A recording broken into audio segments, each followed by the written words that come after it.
కొంచెం వేటు పడినట్టు తెలుస్తోంది. పూర్తి అప్డేట్స్ తెలియచేయండి రామారావు. సుమిత్ర ముంబై హీరోయిన్ జిత్వానీ కేసులో ఆంధ్రప్రదేశ్లో ముగ్గురు ఐపీఎస్ అధికారులపై వేటుపడింది. కొద్దిసేపటి క్రితమే ముఖ్యమంత్రి ఫైల్పై సంతకం చేసిన వెంటనే కూడా 3 జీవోలు విడుదలయ్యాయి. జీవో నెంబర్ 1590, 1591, 1592 ఈ 3 జీవోలు కూడా వెలువడ్డాయి. ముంబై నటి మోడల్ కాదంబరి జిత్వానీని ఈ ఏడాది ఫిబ్రవరిలో అక్రమంగా అరెస్ట్ చేయటం, అక్కడి నుంచి ముంబై నుంచి విజయవాడకు తీసుకురావటం, ముంబైకి సంబంధించిన ఒక పారిశ్రామికవేత్త కేసులో ఆమె పెట్టిన కేసును విత్డ్రా చేసుకునేందుకు జిత్వానీని ఆంధ్రప్రదేశ్లో ఒక అక్రమ కేసు బనాయించి ఆమెను అక్కడి నుంచి ఇక్కడ దాకా తీసుకురావటం, ఇబ్రహీంపట్నంలోని వీటీపీఎస్ గెస్ట్ హౌస్లో నిర్బంధించడంతో పాటు విజయవాడలో కమాండ్ కంట్రోల్ రూమ్లో నిర్బంధించి దాదాపుగా వారం రోజుల పాటు హింసించారు అని చెప్పి ఆమె నేరుగా ఫిర్యాదు చేసింది.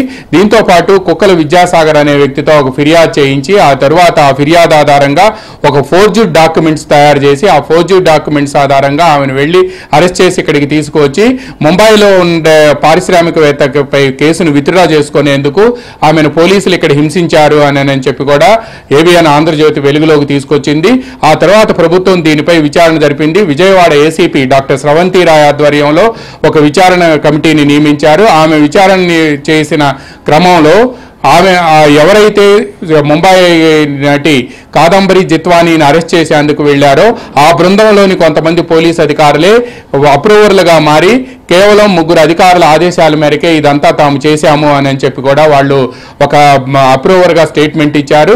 ఈ స్టేట్మెంట్ ఆధారంగా చేసుకోవడంతో పాటు నిన్న కాదంబరి జిత్వానీ మొన్న రాత్రి ఇబ్రహీంపట్నం పోలీస్ స్టేషన్కు వెళ్లి తనని ఏ విధంగా కిడ్నాప్ చేసి తీసుకొచ్చారు, అక్రమంగా ఎలా నిర్బంధించారు, వీటీపీఎస్ గెస్ట్ హౌస్లో ఎలా ఉంచారు, అదేవిధంగా విజయవాడ కమాండ్ కంట్రోల్ రూమ్లో ఏ విధంగా ఉంచారు, ఆ తర్వాత తనని ఎలా అరెస్ట్ చేశారు, అరెస్ట్ చేసిన తర్వాత తనపై వైట్ పేపర్లపై ఎలా సంతకాలు చేయించుకున్నారు, దీంతో పాటు ఈ మొత్తం ప్లాన్ ని ఇంప్లిమెంట్ చేసింది ఇబ్రహీంపట్నం సిఐ సత్యనారాయణతో పాటు అప్పుడు ఏసీపీ హనుమంతరావు, అదేవిధంగా అప్పుడు విజయవాడ సిపిగా ఉన్న కాంతి రాణా టాటాతో పాటు అప్పుడు డీసీపీగా ఉన్న విశాల్ గున్ని, అదేవిధంగా అప్పుడు ఇంటెలిజెన్స్ చీఫ్ గా ఉన్న పిఎస్ఆర్ ఆంజనేయులు, వీళ్ళంతా కలిసి కూడా తనను అక్రమంగా నిర్బంధించారు అని కూడా లిఖితపూర్వకంగా ఫిర్యాదు చేశారు. ఈ ఫిర్యాదు ఆధారంగా నిన్న ఇబ్రహీంపట్నం పోలీస్ స్టేషన్లో కేసు నమోదైంది. ఎఫ్ఐఆర్ కూడా విడుదల చేశారు.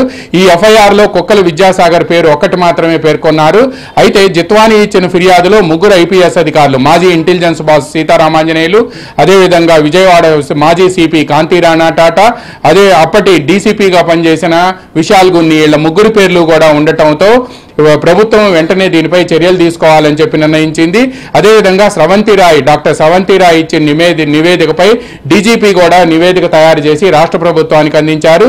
ఈ నివేదికను పరిశీలించిన అనంతరం ఉన్నత స్థాయి విచారణ జరిగిన తర్వాత కూడా ఇంకా వీళ్ళను ఉపేక్షించకూడదని అక్రమ నిర్బంధంతో పాటు ఒక నటిని పైగా ముంబై నుంచి విజయవాడ వరకు తీసుకురావటం, వీటన్నిటికీ మించి మహిళా కానిస్టేబుల్ కూడా లేకుండా ఆమెను ఇక్కడికి తీసుకొచ్చి నిర్బంధించటము, ఆమెను విచారణ పేరిట వారం రోజుల పాటు ఇబ్రహీంపట్నంలోని వీటీపీఎస్ థర్మల్ పవర్ స్టేషన్కి సంబంధించిన గెస్ట్ హౌస్తో పాటు అదేవిధంగా విజయవాడ కమాండ్ కంట్రోల్ రూమ్లో కూడా నిర్బంధించి ఆమెను వేధించారు అని కూడా తేలింది. దీంతో ఇవన్నీ కూడా లిఖితపూర్వకంగా కొన్ని డాక్యుమెంట్లు తేలటంతో పాటు కుక్కల విద్యాసాగర్తో పెట్టించిన కేసును కూడా అది అతనితో పెట్టించారని, అది ఫోర్జుడ్ డాక్యుమెంట్స్తో పెట్టించారు అని చెప్పి దీనికి సంబంధించిన సాక్ష్యాధారాలు కూడా స్రవంతి రాయ్ దొరికాయి. ఆమె తన నివేదికలో వీటన్నిటినీ కూలంకుషంగా పేర్కొనటమే కాకుండా ఆమె ఇచ్చిన నివేదిక ఆధారంగా డీజీపీ అనంతరం విచారణ జరిపి ఆయన ద్వారకా తిరుమలరావు ఇచ్చిన నివేదికపై కూడా రాష్ట్ర ప్రభుత్వం పరిశీలించింది. వీటన్నిటినీ పరిశీలించిన తర్వాత ఈ రోజు మధ్యాహ్నం ముఖ్యమంత్రి చంద్రబాబు నాయుడు కూడా వీళ్ళ 3 కూడా సస్పెండ్ చేయాలని ఏదైతే సిఫార్సు వచ్చిందో, ఆ నివేదిక వచ్చిందో, ఆ నివేదిక ఆధారంగా కూడా వీళ్ళ 3 సస్పెండ్ చేయాల్సిందిగా కూడా రాష్ట్ర ప్రభుత్వ ప్రధాన కార్యదర్శికి ఆదేశాలు ఇచ్చినట్టు తెలిసింది. దీంతో అప్పటి ఇంటెలిజెన్స్ మాజీ చీఫ్ పిఎస్ఆర్ ఆంజనేయులతో పాటు విశాల్ గున్ని అండ్ కాంతి రాణా టాటా వీళ్ళ 3 కూడా సస్పెండ్ చేస్తూ GO number 1590, GO number 1591 and GO number 1592 ఈ 3 జీవోలు కూడా విడుదలయ్యాయి. అయితే ఈ 3 జీవోలను కూడా జీఓఐఆర్ వెబ్సైట్లో కాన్ఫిడెన్షియల్ అని పెట్టారు. ఈరోజు సండే కావడంతో రేపో మాపో ఈ జీవోలు కూడా బయటకు వచ్చే అవకాశం ఉంది. వరుసగా నిన్న సెకండ్ సాటర్డే, ఈరోజు సండే, రేపు మిలాడున్ నబీ సందర్భంగా ప్రభుత్వ సెలవు కావడంతో కాన్ఫిడెన్షియల్గా ఈ జీవోలను పెట్టారు. అయితే వీరిపై కూడా కేసు నమోదవుతుంది, వీళ్ళని కూడా ఎఫ్ఐఆర్లో నిందితులుగా చేర్చే అవకాశం ఉంది అని చెప్పి ప్రచారం జరుగుతుంది. బట్ దానిపై ఇప్పటి వరకు మాత్రం పోలీస్ అధికారులు ఎటువంటి నిర్ధారణకు రాలేదు. ఈ నేపథ్యంలోనే ఆంధ్రప్రదేశ్లో 3 ఐపీఎస్ అధికారులు సస్పెండ్ కావటం ఒక సంచలనం అయితే, ముంబై సినీ నటి కాదంబరి జిత్వానీని విజయవాడకి తీసుకువచ్చి రోడ్డు మార్గంలో చివరికి మహిళా కానిస్టేబుల్ కూడా లేకుండా అక్రమంగా నిర్బంధించడం అనేది కూడా మరో సీరియస్ క్రైమ్ గా వాళ్ళు గవర్నమెంట్ పరిగణిస్తుంది. అదేవిధంగా ఫోర్జర్డ్ డాక్యుమెంట్స్ ఇచ్చి ఫిర్యాదు చేస్తే కనీసం ఫిర్యాదుకు సంబంధించి విచారణ జరిపించకుండా ఎఫ్ఐఆర్ నమోదు చేసే సమయంలో ప్రాథమిక సాక్ష్యాధారాలు లేకుండా ఆ డాక్యుమెంట్ ఎక్కడి నుంచి పుట్టింది, ఎవరు తీసుకొచ్చారు, ఎప్పుడు రిజిస్ట్రేషన్ జరిగింది అనేది కూడా తెలుసుకోకుండా ఇబ్రహీంపట్నం పోలీస్ స్టేషన్లో పోలీసులు కేసు రిజిస్టర్ చేయడంపై కూడా రాష్ట్ర ప్రభుత్వం సీరియస్ అయింది. ఈ ఏడాది ఫిబ్రవరి 2వ తేదీన అంటే 2/2/2024 ఈ ఎఫ్ఐఆర్ ఇబ్రహీంపట్నం పోలీస్ స్టేషన్లో రిజిస్టర్ అయితే 1వ తేదీ ఉదయాన్నే టికెట్లు కొనేసి 2వ తేదీ ఫిర్యాదు ఎఫ్ఐఆర్ రిజిస్టర్ అయిన వెంటనే 1 గంటలోనే పోలీసులు ఆగమేఘాలపై ముంబై వెళ్లటం, ఇవన్నీ కూడా ఈ కాదంబరి జిత్వానీ తన ఫిర్యాదులో పేర్కొనడంతో పాటు పోలీసుల ఇన్వెస్టిగేషన్లో కూడా ఇవన్నీ తేలాయి. దీంతో నిన్ననే ఇబ్రహీంపట్నంలో ఇన్వెస్టిగేషన్ ఆఫీసర్గా ఉన్న సత్యనారాయణతో పాటు అప్పుడు ఈ కేసు దర్యాప్తు బాధ్యతను స్వయంగా పర్యవేక్షించిన ఏసీపీ హనుమంతరావును కూడా నిన్ననే సస్పెండ్ చేస్తూ డీజీపీ ఆదేశాలు ఇచ్చారు. ఇవాళ వీళ్ళ 3 ఐపీఎస్ అధికారులు, ఆమె కాదంబరి జిత్వానీ ముంబై హీరోయిన్ ఇచ్చిన కేసులో ఫిర్యాదులో కూడా చివరి పేరాలో ఒక అంశం స్పష్టంగా పేర్కొంది. అందులో ప్రధానంగా ఆమె పేర్కొన్న అంశంలో జిత్వానీని తను తీసుకురావటంలో అంటే ముంబై నుంచి ఇక్కడికి తీసుకొచ్చే ముందు తన యాంటిసిడెంట్స్ అంటే తన పూర్వపరాలకు సంబంధించి జూహులో తన ఇంటికి నివాసం గురించి, తర్వాత అక్కడున్న పరిస్థితుల గురించి, వీటన్నిటి గురించి కూడా పిఎస్ఆర్ ఆంజనేయుల ఆదేశాల మేరకు అంటే అప్పుడు మాజీ ఇంటెలిజెన్స్ బాస్ పిఎస్ఆర్ ఆంజనేయుల ఆదేశాల మేరకు విశాల్ గున్ని ముందుగానే ముంబై వచ్చి తన బ్యాచ్మేట్ ద్వారా అక్కడ ఉండే తన బ్యాచ్మేట్ ద్వారా మొత్తం ఎంక్వైరీ చేయించారని, ఆ ఎంక్వైరీ చేసిన తర్వాత వాళ్ళంతా కూడా ఒక పథకం ప్రకారం ముంబై వచ్చి తనని అరెస్ట్ చేసి తీసుకువచ్చారు అని కూడా తను అక్కడ ట్రాన్సిట్ వారెంట్ తనకి తన తల్లి పేరు మీద ట్రాన్సిట్ వారెంట్ తీసుకున్నప్పటికీ తన తండ్రి పేరు మీద ముంబైలో జూహు పోలీస్ స్టేషన్ పరిధిలో ట్రాన్సిట్ వారెంట్ తీసుకోకుండా ఆయన్ని కూడా తీసుకొచ్చారని, పైగా ఈ కేసుతో ఎటువంటి సంబంధం లేకపోయినప్పటికీ తన తల్లిని తండ్రిని కూడా తీసుకురావటం పట్ల కూడా ఆమె తీవ్ర అభ్యంతరం వ్యక్తం చేసింది. ఇది చాలా ఫాల్స్ కేసు అని కూడా ఆమె పేర్కొంది.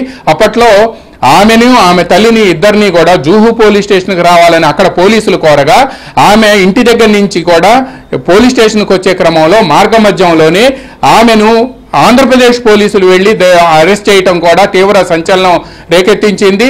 అంటే అక్కడ జూహు పోలీస్ స్టేషన్కి ఆమె ఇంటి దగ్గర నుంచి రావడం, అదే విషయాన్ని ఆంధ్రప్రదేశ్ పోలీసులకు తెలియడం, అంటే వీళ్ళు ఆ మార్గమధ్యంలోనే వీళ్ళిద్దరినీ కూడా ఎవరు కాదంబరి జిత్వానీని ఆమె తల్లిని ఇద్దరినీ కూడా తీసుకొని వెళ్ళిపోవటం అనేది కూడా ఇప్పుడు రాష్ట్ర వ్యాప్తంగా సంచలనం రేకెత్తిస్తుంది. ఈ మొత్తం వ్యవహారం కూడా కావాలని అప్పటి పొలిటికల్ బాసుల ఒత్తిడి మేరకే పోలీస్ అధికారులు ఇన్వాల్వ్ అయ్యి వేరే వాళ్ళకి తెలియకుండా గప్చుప్పుగా ఈ వ్యవహారాన్ని చక్కబెట్టారు అని కూడా ఆరోపణలు వెల్లువెత్తాయి. పోలీస్ అధికారుల విచారణలో కూడా ఇదే తేలింది. ఏబిఎన్ ఆంధ్రజ్యోతి కథనాన్ని ప్రసారం చేసిన వెంటనే పోలీసులు రంగంలోకి దిగి డీజీపీ ఆదేశాల మేరకు స్రవంతి రాయ్ని దర్యాప్తు అధికారిగా నియమించి ఆమె ఎవరైతే ఈ కాదంబరి జిత్వానీని అరెస్ట్ చేసి ముంబై నుంచి ఇక్కడికి తీసుకువచ్చారో విజయవాడకి, ఆ బృందంలోని పోలీసులు ఎవరైతే ఉన్నారో వాళ్లే నేరుగా తాము పలానా అధికారుల ఆదేశాల మేరకే ఆమెను ముంబై నుంచి ఇక్కడికి తీసుకువచ్చామని చెప్పటం, అదేవిధంగా ఎవరైతే కుక్కల విద్యాసాగర్ జిత్వానీపై ఫిర్యాదు చేశారో అతను